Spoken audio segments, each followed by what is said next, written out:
Hey Yankees fans, welcome back to the channel where we bring you all the exciting updates and breaking news about our beloved Bronx Bombers. I hope you're ready for a thrilling ride because there's a lot going on right now. So grab your popcorn and let's dive straight into the action. First off, let's talk about this incredible game from Sunday afternoon. If you missed it, trust me, you're in for a wild story. It was a roller coaster of emotions, and it ended in a way that left everyone on the edge of their seats. The Yankees were in a position to sweep the series after dominating the first two games, racking up a jaw-dropping total of 19 runs. But as we all know, baseball is never a sure thing. On Sunday, we ran into some serious competition. The opposing pitcher came out of the gate swinging and was absolutely on fire. He pitched 7 innings of nearly perfect baseball, allowing only 1 run while striking out 10 of our batters. That's right, 10 strikeouts in just 7 innings. Our high-powered offense, which had been lighting up the scoreboard all weekend, suddenly found itself facing a major challenge. The Yankees, usually so dominant at the plate, were being stifled by this guy, and it was clear that the game wasn't going to be as easy as it looked at first. Now, let's talk about that fateful 9th inning. The score stood at 4-1, and to be honest, it looked like the game was slipping away. But just when it seemed like hope was lost, a hero began to emerge from the shadows. One of our players got on base with a crucial single. Next, another player tried to lay down a bunt, but was quickly eliminated. But the energy wasn't completely gone. A third player reached base, and then, out of nowhere, another came through with a clutch double along the third base line, closing the gap to 4-2. The tension was palpable. We were starting to believe again, but we still had a lot of work to do. Then, the moment that nearly gave us a fairy tale ending. One of our stars, who had already hit 2 home runs earlier in the game, stepped up to the plate with 2 outs and 2 strikes against him. It was do-or-die time, and the fans were holding their breath. The pitcher threw a fastball, and bam. He connected perfectly, sending the ball to right field for a 2-run single that tied the game at 4. The stadium went absolutely crazy. It was as if the crowd was holding its collective breath, waiting for something magical to happen, and that was the moment we got it. The energy in the stadium was electric, and even the coach couldn't contain his excitement, praising the player's performance and wondering if he was now making a case for a bigger role in the lineup. It was a moment of pure baseball magic. But, as often happens in baseball, the story didn't end there. Extra innings were upon us, and the drama was far from over. Our pitcher, who had been putting in some solid work, came back for 2 more innings of scoreless baseball. He kept us in the game, and it was looking like we might actually pull off a victory. But of course, baseball has a way of keeping you on your toes. In the 11th inning, things took a turn for the worse. An automatic runner advanced to third base, and the opposing team's batter saw 9 pitches before finally hitting a walk-off single to left field, ending the game with a heart-wrenching 5-4 score in favor of the other team. It was a tough pill to swallow. The pitcher, who had worked so hard to keep the game alive, was visibly upset. He knew that he hadn't done his job when it mattered most, and he admitted that the offense had given him a chance to win. But in the end, the Yankees fell just short. The starting pitcher also had a rough time. He looked strong at first, but things started to unravel in the 4th inning, where he allowed 2 more runs and his pitch count climbed to 87. He acknowledged that the issue was with the walks. He had 2 outs, but allowed batters to get on base, which proved costly in the end. This game was one of those gut-wrenching losses that leaves you questioning what went wrong and what could have been done differently. But despite the loss, the rally in the 9th inning showed that we still have heart, and we still have fight. We weren't going to go down without a battle. Now, I want to know your thoughts, Yankees fans. Do you think we might be overlooking this player who made that game-tying hit? Was it enough of a performance to earn him more time in the lineup? And what about the pitcher who struggled in that crucial moment? Should he rethink his approach moving forward? Drop your opinions in the comments. I'm definitely curious to hear what you all think. But that's not all. The Yankees have been making some interesting moves behind the scenes. Just recently, they made a surprising addition to their roster with the signing of versatile player Cooper Mel.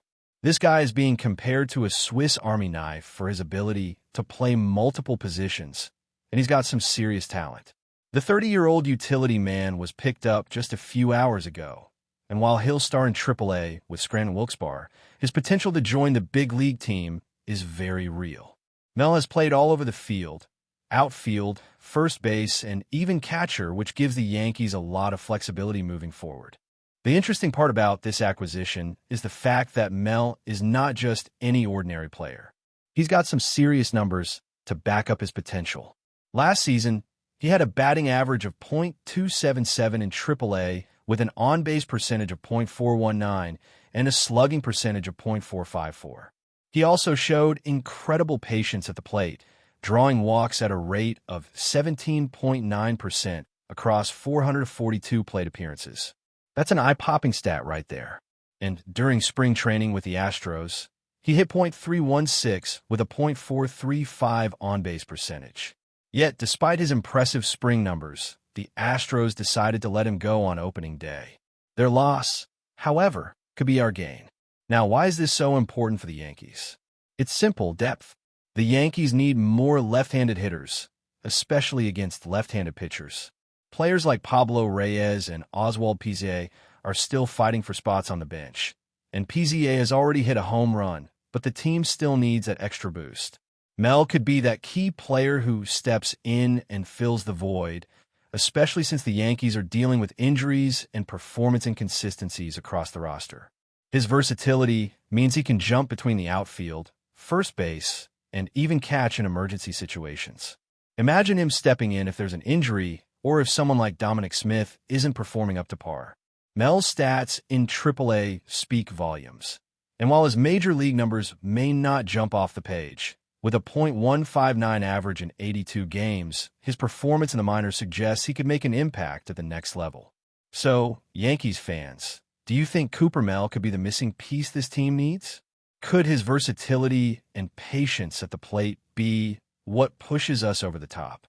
Let me know your thoughts in the comments below, because this could turn out to be a game-changer for the Bronx Bombers. But wait, there's more. Adam Ottavino is back in the Bronx. Yes, you heard that right. The 39-year-old reliever has returned to the Yankees after a brief absence, and there's a bit of a twist to this whole situation. Just a week ago, Ottavino was designated for assignment, but now he's back in action. What happened? Why the sudden change? Let's dive into this because it's definitely a story worth telling. Ottavino, who's originally from New York, had come back to the Yankees when closer Devin Williams was placed on the paternity list. During a 3-game stretch, Ottavino pitched 2 scoreless innings, allowing just 2 walks, which was a solid performance. But when Williams returned, Ottavino was designated for assignment once again. He chose to opt for free agency instead of playing in AAA, which made sense for a veteran like him, looking for a spot in the big leagues. Then, after a tough loss to the Pirates, where Williams gave up the game-winning hit, Ottavino's name popped up again. Just 2 hours after that game, the Yankees announced that Ottavino was rejoining the team. So what's going on here? Could it be a reaction to Will Warren's rough start? Warren allowed 4 runs in 4 innings against Pittsburgh, and there are some serious questions about the depth in the bullpen. With Clark Schmidt nearing his return from the injured list, the Yankees have a crowded rotation, and it seems like Ottavino's return could be a response to these shifting dynamics. Could there be a connection to Warren's struggles? Was this move to get Ottavino back part of a larger strategy? Or was there something more to the decision?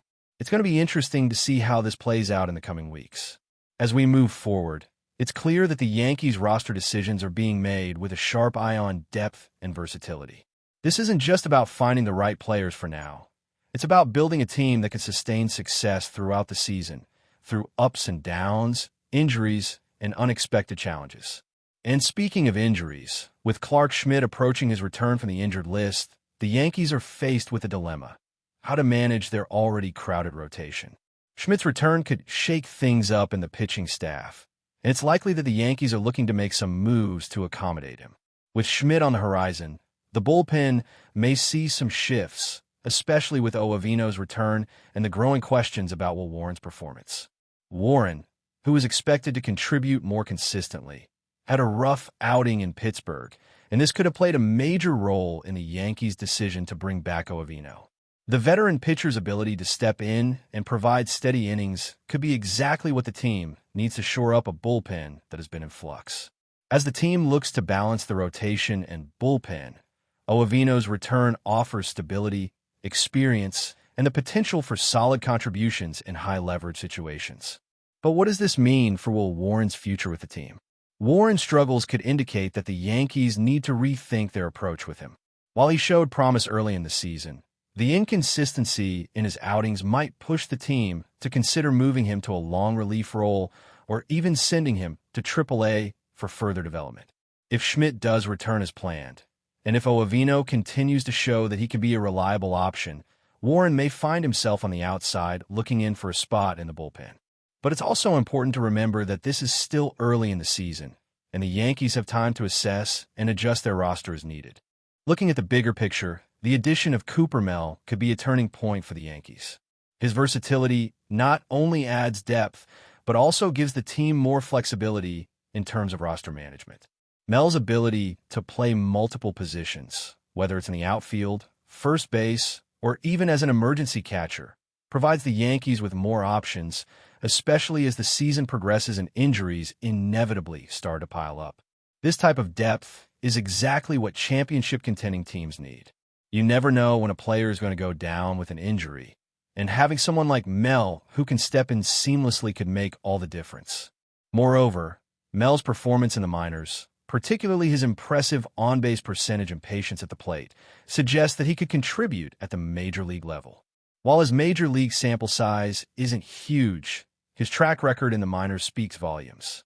His ability to work counts and get on base at a high rate could prove to be invaluable, especially in late-game situations where every base runner counts. With the Yankees' offense sometimes struggling to find consistent production from the bottom of the lineup, Mel could be a perfect fit as a depth piece who can come through in clutch moments. As for the Yankees' offensive lineup, it's clear that the team still has areas to improve. While the top of the order has been explosive at times, the rest of the lineup has been inconsistent. Players like Aaron Judge and Giancarlo Stanton have been performing at a high level, but the Yankees need more from the supporting cast. This is where players like Mel and others on the bench will need to step up. With the right depth and timely contributions, the Yankees can sustain their offensive output over the course of the season. One thing that's become apparent over the past few games is that the Yankees have a lot of heart. Despite falling short in that tough loss on Sunday, they fought back and showed that they won't go down without a fight. That rally in the ninth inning was a testament to the team's resilience. It may have been a loss, but it was a loss that showed promise. If the Yankees continue to play with that same intensity, they'll be in good shape moving forward. Of course, the road ahead won't be easy. There will be more tough losses, more late-game situations, and more challenges to face. But with a roster that continues to evolve and adapt, the Yankees have what it takes to overcome whatever comes their way. The addition of Mel, the return of Ottavino, and the potential for Schmidt to rejoin the rotation only add to the team's strength. These moves aren't just about patching up gaps. They're about positioning the Yankees for long-term success. The next few weeks will be critical as the Yankees try to solidify their roster and find the right balance. Will Warren bounce back and find consistency? Will Schmidt return to form and contribute to the rotation? And how will Mel fit into the mix? These are all questions that will need to be answered, but one thing is for sure. The Yankees are far from done making moves, and they're determined to keep improving. As we continue to follow the team through this early part of the season, we can expect more twists and turns. It's always something with the Yankees, whether it's a player stepping up when you least expect it or a veteran returning to provide stability. That's the beauty of this team. Their unpredictability keeps us on the edge of our seats. So what do you think, Yankees fans? Are these moves going to help push the team over the top? Let me know your thoughts in the comments below, and make sure to stick around for more updates as we follow this team's journey. The season is just getting started, and there's so much more to come. But before we continue, please remember to join our channel and give this video a like. Your support allows us to keep bringing you the latest news about the New York Yankees. Feel free to share your thoughts on the news in the comments. In the latest MLB rumor mill, one name has been creating a tidal wave of excitement: Corey Seager. The Texas Rangers shortstop fresh off a thrilling World Series victory, is reportedly in talks with the New York Yankees, and the buzz surrounding a potential blockbuster move has taken the baseball world by storm. As Seager's career reaches new heights with his World Series MVP award and consistent All-Star selections, could this be the moment the Yankees pull off one of the most stunning acquisitions in recent memory? Seager, who made his name with the Los Angeles Dodgers before joining the Rangers on a massive 10-year, $325 million deal, has proven himself to be one of the most elite shortstops in the game. From winning the 2020 World Series MVP with the Dodgers to leading the Rangers to their first-ever championship in 2023, Seager's resume is filled with accolades. Yet, as the Rangers face some challenges, Seager's potential move to New York could be the answer the Yankees need to propel them back to the top of the American League. With a career that has already seen 200 home runs, Seager's power and consistency at the plate are undeniable. His .278 batting average and impressive .512 slugging percentage in 2024 highlight his ability to produce when it matters most. However, there's a twist to the story. Seager's recent injury, which sidelined him for the remainder of the 2024 season due to a sports hernia, has added another layer of intrigue to his potential move. Will the Yankees take the risk on a player still recovering from injury? Or will they bet on Seager's proven ability to recover and dominate? The Yankees have long been on the lookout for a game-changing shortstop to anchor their lineup, and Seager fits the bill perfectly. But with the Rangers unlikely to let go of their star without a fight, the Yankees front office faces a difficult decision. What will it take to secure Seager's services? The answer could come down to more than just money, as Texas may have other plans for their franchise player in the years to come. As the speculation grows and the details remain under wraps, fans of both teams are waiting with bated breath. Could Seager's next chapter unfold in the Bronx? The question is not just about where he'll play. It's about whether the Yankees can land their next superstar. Keep watching as this story develops. Secrets are being kept, but the stakes couldn't be higher. That's it for this update. If you enjoyed the video and want to keep receiving exclusive news about the New York Yankees, please subscribe to our channel and give us a like. We always appreciate your comments and opinions. See you in the next video.